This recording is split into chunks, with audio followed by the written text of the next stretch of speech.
क्या मीटिंग हुई और किससे बातचीत हुई? देखिए, शमीम भाई ने हॉस्पिटल का मुद्दा उठाया और वाकई ये जो शहर के अंदर जो बड़े दिनों से ये चल रहा था कि हकीम अजमल हॉस्पिटल जो है ये मौत का अड्डा बन चुका है, आए दिन यहाँ पे मौत होती है, तो शमीम भाई ने मुद्दा उठाया। तो उसके ऊपर उन्होंने कमिश्नर को लेटर दिया। आज उसके हिसाब से इस हॉस्पिटल की इंक्वायरी के लिए डॉक्टर पाटिल महानगर पालिका से और डॉक्टर मालेकर शिवाजी हॉस्पिटल के मालगांवकर साहब, प्रसाद पाटिल MOH वो लोगों को भेजा गया। उसमें तमाम सब डिस्कशन हुई। हमारे माजी नगर सेवक, हमारे शमीम भाई जितने इश्यूज थे सारे इश्यूज को क्लियर किया गया। अभी पाटिल साहब आपको अभी जवाब देंगे, आप उनसे सवाल पूछेगा।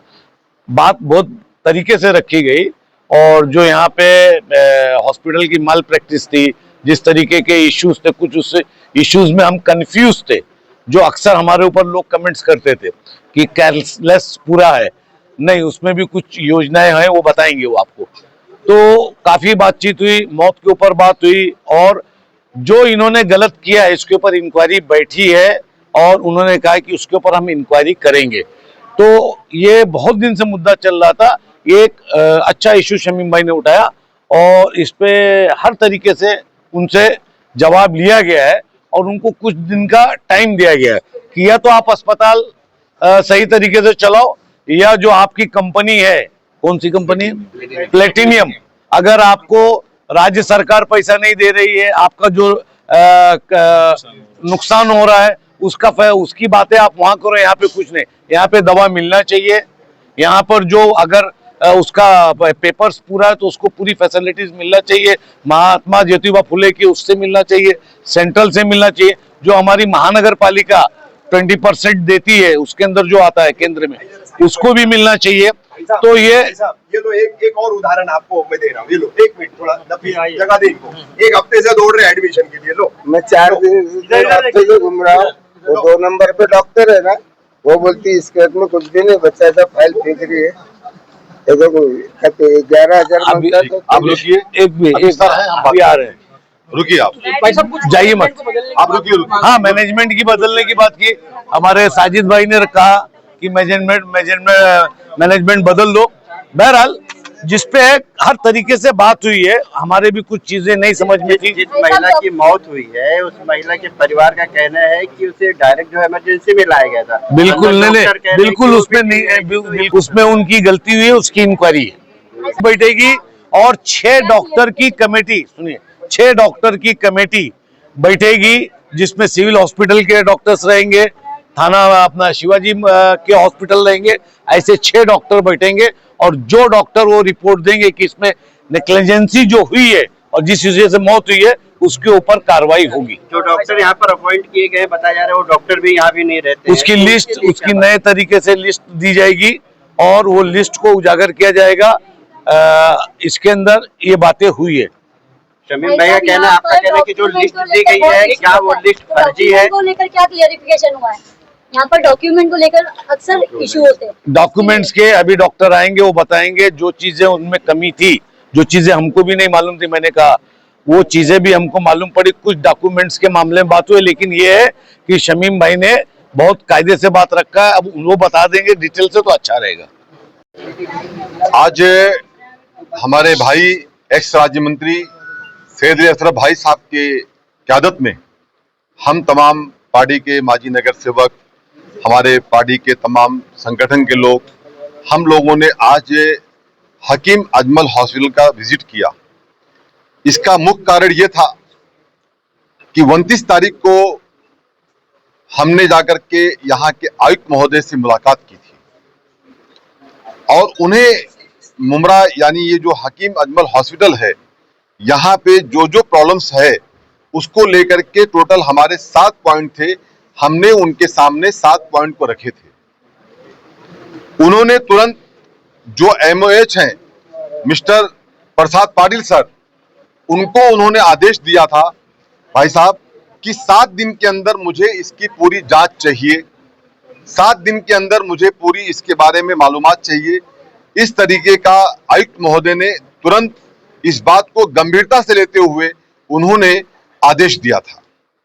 उसके बाद जाकर के हम लोगों ने मुलाकात किया था प्रसाद पाटिल सर से और बहुत ही बेहतरीन डॉक्टर हैं डॉक्टर प्रसाद पाटिल, क्योंकि कोरोना काल में भाई साहब वो हम लोगों के साथ में काम कर चुके हैं। देखिए, सबसे पहली बात तो ये है, जब से प्लैटिनियम हॉस्पिटल को ये कॉन्ट्रैक्ट दिया गया है, जब से लेकर के आज तक, जावेद भाई कितना साल हुआ होगा? 6 महीने 6 महीने से ज्यादा हो गया। जान भाई ये मेरे ख्याल से ज्यादा हुआ है, 1 साल की अबाउट 1 ईयर हो चुका है। मैं अगर गलत ना बोल रहा हूं तो मुझे बोलने में चूक ना हो रही हो तो 1 साल तकरीबन हो गया है। लेकिन 1 साल के अंदर आज तक इस हॉस्पिटल में किसी बात का सुधार नहीं है। मैं एक बातें मीडिया के माध्यम से पहुंचाना चाहता हूं। आज जिस तरीके की हमारी मीटिंग हुई यहाँ पर, डॉक्टर प्रसाद पाटिल साहब का दौरा था, एमओएस साहब का और मलगांवकर साहब का और उनके थाना की पूरी टीम के साथ में पूरा दौरा था। तकरीबन 1.5 से 2 घंटे की मीटिंग हमारी चली है। एक पॉइंट हमने और भाई साहब के सामने, खास करके भाई साहब को मैंने कल भी इसके बारे में ब्रीफिंग दिया था, कहा था कि भाई इस तरीके से मामला चल रहा है। जिस तरीके से मुमरा में एक बाईपास है जिसका नाम दिया गया है खूनी बाईपास, ये शमीम खान बड़ी जिम्मेदारी के साथ बात कहना चाहता है। उस तरीके से मुमरा में एक मौलाना हकीम अजमल हॉस्पिटल है, उसका भी नाम है खूनी हॉस्पिटल। जिस तरीके से हमारी ये बहन खड़ी है, ये बच्चा खड़ा है, आज के 2 दिन के पहले जब यहां पे वो बहन अपनी मां को लेकर के व्हील चेयर पे आई थी, अभी उसने कहा डॉक्टर प्रसाद पाटिल साहब से अपने स्टेटमेंट के अंदर कि मेरी मां को एक टैबलेट दिया गया था खाली दवा खाने के लिए, वो भी पानी की शायद दिक्कत थी, पानी की भी दिक्कत थी पीने के लिए उसको।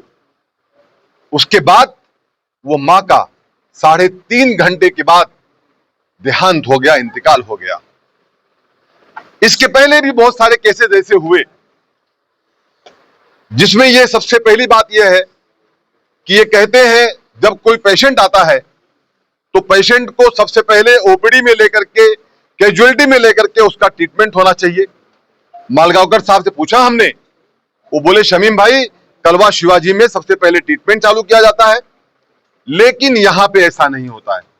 यहां पे सबसे पहले उस पेशेंट के साथ 5-5 घंटा, 6-6 घंटा, मैंने देखा है 8-8 घंटा बिठा करके उसको सिर्फ परेशान किया जाता है। भाई साहब, जिस तरीके से अभी मालगांव अपना प्रसाद पाटिल साहब से हमने पूछा एग्रीमेंट के रिलेटेड, मैं अपने शहर वासियों को आज मीडिया के माध्यम से यह बताना चाहता हूं कि ये जो कहते हैं कि आधार कार्ड लेकर के आओ, आधार कार्ड, आइए सर, आधार कार्ड प्रसाद पाटिल साहब ने बताया है कि आधार कार्ड का जो सब्जेक्ट है, अगर आपके पास यहाँ का कोई भी गवर्नमेंट का प्रूफ है, जैसे कि राशन कार्ड है, जैसे कि आपका आधार कार्ड है, जैसे कि आपका इलेक्ट्रिक बिल है, या ड्राइविंग लाइसेंस है, या पासपोर्ट है, तो जरूरी नहीं है कि आधार कार्ड ही आपका रहेगा तो ही आपका बाकी डॉक्यूमेंट रहेगा। आधार कार्ड नहीं रहेगा तो आपका एडमिशन नहीं होगा।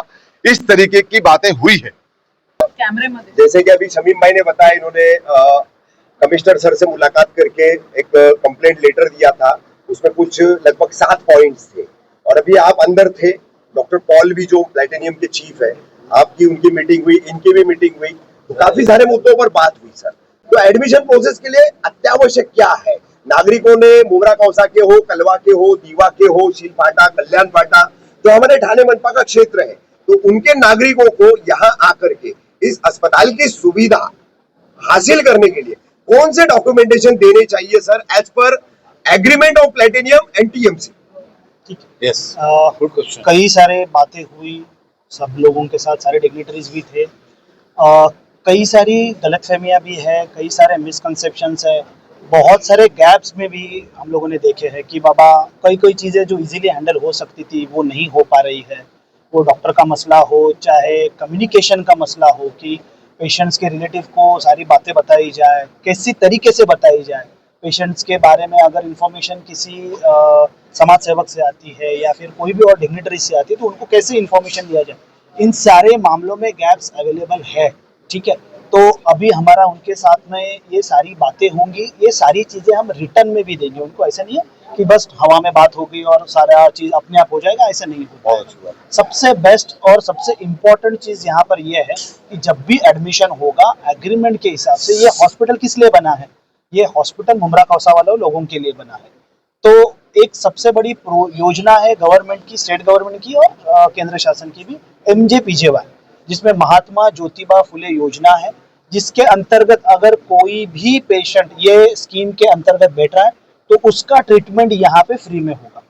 अगर वो बैठने वाला पेशेंट ठाणे सिटी का हो चाहे ठाणे सिटी के बाहर का हो, फिर भी अगर वो योजना में बैठ रहा है, वो सारे डॉक्यूमेंट्स प्रोवाइड कर पा रहा है, तो उसको यहाँ पे मुफ्त में ट्रीटमेंट होगा, सारे निदान मुफ्त में होंगे, कोई पैसा नहीं लगेगा। सेकंड चीज ऐसी की गई है कि अगर मुमरा और कौसा वासियों के पास में MJPJY में बैठने वाले डॉक्यूमेंट्स नहीं है, जो लोग वो पैसे के दर के मामले में उसमें नहीं बैठ पा रहे और कई सारे अगर डॉक्यूमेंटेशन अवेलेबल नहीं है, तो हम क्या करने वाले हैं कि तो अगर वो मुमरा कौसा हो या ठाणे सिटी का कोई भी आदमी हो या पेशेंट हो, तो उसको हम यहाँ पे मुफ्त ट्रीटमेंट दिलवाएंगे, बट उसके लिए उसको ठाणे सिटी में रहने का एड्रेस प्रूफ देना पड़ेगा।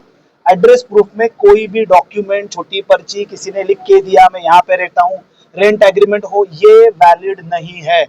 यहाँ पे क्लियर कट एग्रीमेंट में मेंशन है जो गवर्नमेंट प्रूफ, अगर आप कोई भी गवर्नमेंट का एक हाथ पेपर निकालना चाहते हैं, सर्टिफिकेट निकालना चाहते हैं, डॉक्यूमेंट बनाना चाहते हैं, तो जो आपको एड्रेस प्रूफ में ग्राह्य पकड़ा जाता है वही चीज यहाँ पे लगती है।